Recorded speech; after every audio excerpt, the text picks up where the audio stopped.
Hi guys, welcome back to my channel.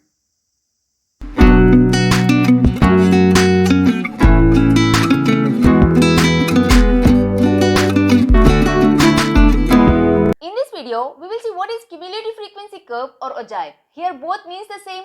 In my previous video, we have seen about mean, median and mode. So if you haven't watched that, there is a link in the description box below. You can check that out.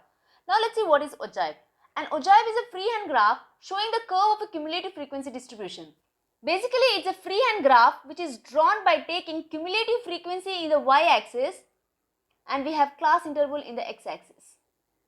We will see this by taking an example. So we have two types of ogive, for less than series and for more than series. In this video, we will see for less than series. Alright. So now let's see this example. Here it says draw an ogive. Here they can also ask draw cumulative frequency curve. Both means the same. For the following frequency distribution by less than method, find its median.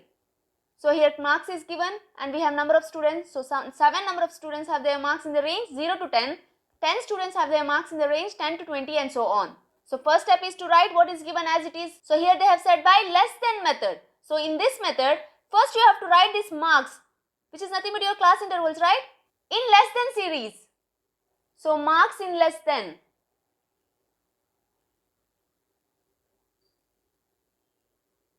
So now how do you read this? 0 to 10, which means greater than 0, less than 10, right? So we want in less than 10. So how do you write here? So less than which number?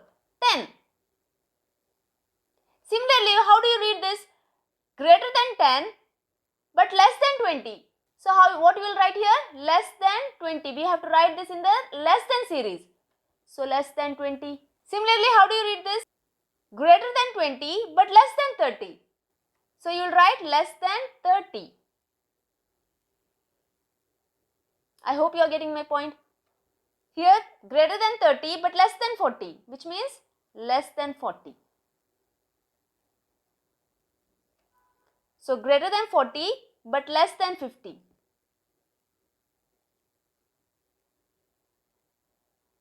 Similarly, greater than 50 but less than 60. So you have to write less than 60.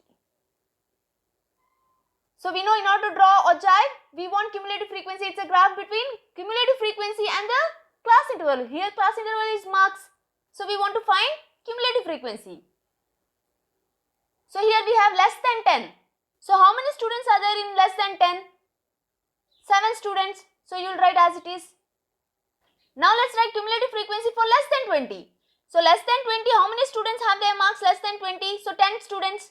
Plus here 7 students also have their marks from 0 to 10, which is also less than 20. Agreed? So the total is 17 students have their marks less than 20. So 17. We'll see next. So here we have less than 30. So how many students have got their marks less than 30? So we have 23 students. So here 10 students also have their marks less than 30. Because their range is from 10 to 20, which is also less than 30, right? Plus 7 as well. So we have 23 plus 10 plus 7. That will give you 40. Similarly, less than 40. So how many students whose marks is less than 40? We have 51. So plus 23 plus 10 plus 7. All these students have their marks less than 40. So when you add 51 plus 23 plus 10 plus 7, that will give you 91. Now let's see less than 50. So students whose marks is less than 50. So we have 6 plus 51 plus 23 plus 10 plus 7. That will give you 97.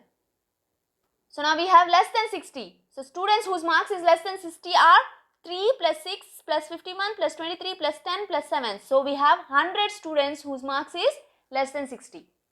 I hope you understood how to write this cumulative frequency in less than series. So let's draw the graph. So this is your x-axis and this is your y-axis and this is origin.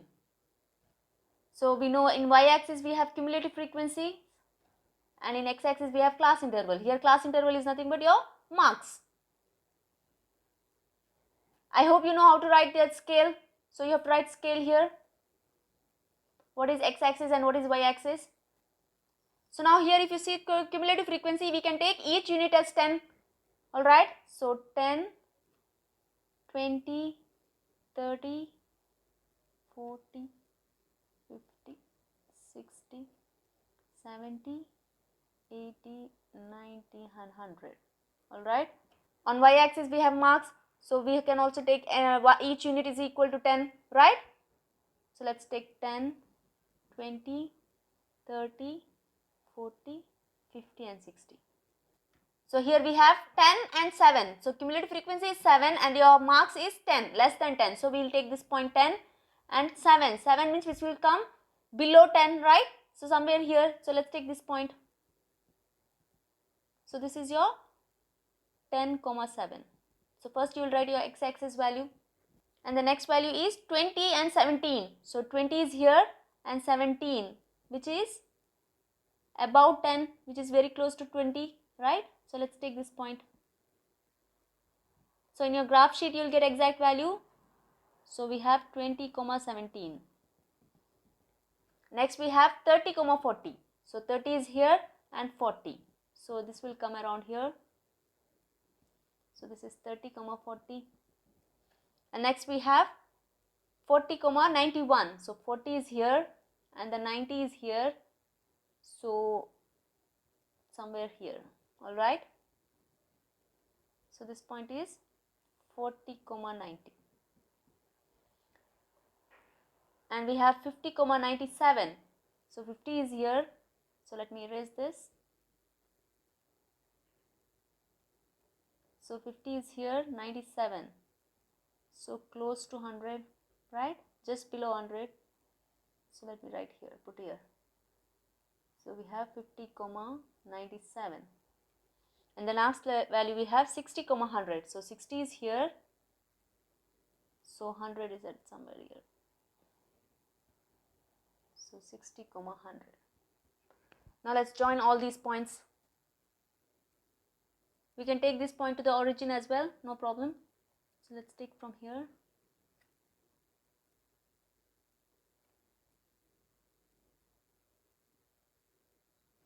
So this is your ogive graph. So here they have also asked us to find its median. So in order to find median, first we want n by 2. What is n? N is nothing but your number of frequency, total number of frequency, that is sigma fi, right? So here when you add all these terms, this will give you 100. So your n is 100. We have to see for n by 2. So n by 2 will be 100 by 2, which is nothing but 50. So this 50 you have to mark on cumulative frequency. So we have 50 here. Now from 50 you have to draw a perpendicular line till it meets this curve. So we will draw a perpendicular line from 50 till it touches this curve. So we have a perpendicular line like this and drop this line down to this line, to the x-axis. From the point of intersection, from this point you will draw perpendicular to x-axis. So you will get some value here. So this is your, so this value will give your median. So here approximately 31. So your median is, so we have your median is 31. So I repeat, in order to find median, first you have to see the value of n by 2. So here n is nothing but the sigma fi, which is the number of total number of frequency. Here we have 100. Note that it is not the total number of cf. So here n is 100. So 100 by 2 will give you 50. So this 50 you will mark on cf. So from 60 you will draw a perpendicular line touching this curve. From the point of intersection you will drop that line perpendicular to the x-axis. The point of intersection on the x-axis will give you median. So I hope this is clear. So this is it in this video. We will see how to draw ogive for more than series in my next video. See you soon. Till then, take care. Almighty bless.